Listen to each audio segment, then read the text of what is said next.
7,000 ఇవ్వడం జరిగింది. అలాగే వికలాంగులకు 3,000 6,000 ఇవ్వడం జరిగింది. దీర్ఘకాల వ్యాధిగ్రస్తులకి 5,000 10,000 ఇవ్వడం జరిగింది. ఇంకా క్లిష్ట క్రానిక్ డిసీజ్ ఉన్న వాళ్ళకి 10,000 15,000 ఇవ్వడం జరిగిందని కూడా ఈ సందర్భంగా తెలియజేస్తూ, అది కూడా ప్రతి ఒక్కరికి 1వ తారీఖున పొద్దున్నే 6 నుండి 8 గంటల లోపల ఇంటికి వచ్చి ప్రతి ఒక్కరి చేతికి ఇవ్వడం జరుగుతుంది. దాంతో పాటుగా రాష్ట్రంలో ఉద్యోగస్తులకు జీతాలు ఎప్పుడు ఇస్తారో తెలియని పరిస్థితి, రిటైర్డ్ ఎంప్లాయీస్ కి పెన్షన్ ఎప్పుడు వస్తుందో రాని పరిస్థితి. వారితో పాటుగా ఈ ఇరువురికి కూడా 1వ తారీఖునే జీతాలు ఇవ్వడం కానీ, అలాగే రిటైర్డ్ ఉద్యోగులు పెన్షన్లు ఇవ్వడం కానీ మనం చేసిన ఇది ఘనకార్యం. ఈ 100 రోజుల్లో చేసిన ఘనకార్యం అని మేము గర్వంగా చెప్పుకోవడానికి మీ ముందుకు వచ్చామని తెలియజేస్తున్నాను. అదే కాకుండా గతంలో మెగా డిఎస్ఎస్ తీస్తానని చెప్పి దగా డిఎస్ చేసి ఉద్యోగస్తులు పొట్టగొట్టి అది పక్కన పెడితే,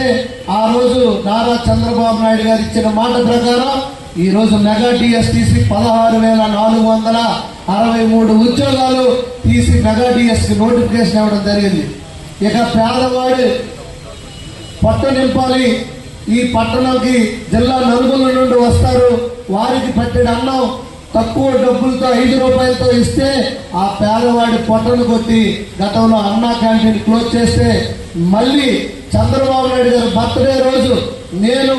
ఏప్రిల్ 2023 సంవత్సరంలో ఇవ్వడం మొదలుపెట్టి ఆ రోజే చెప్పాను, చంద్రబాబు నాయుడు గారు మళ్ళీ ముఖ్యమంత్రి అవుతారు, ఆయన మానస పుత్రిక అయినటువంటి అన్నా క్యాంటీన్ మళ్ళీ మొదలు పెడతారు, అప్పటి వరకు నేను ఇస్తానని చెప్పి 484 రోజులు చిరంజీవి జంక్షన్ పాత బస్ స్టాండ్ లో 500 మందికి పర్ డే చొప్పున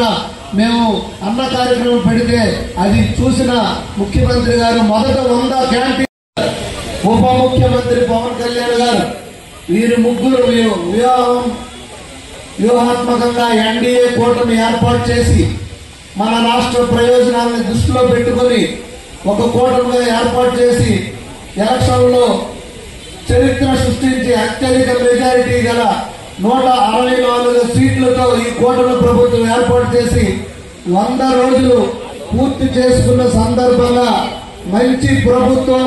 అనే పేరుతో ప్రజావేదిక ద్వారా ప్రజల ముందుకు వచ్చి వివరించే కార్యక్రమంలో ఈ రోజు ఇచ్చేసినటువంటి కమిషనర్ గారు నగర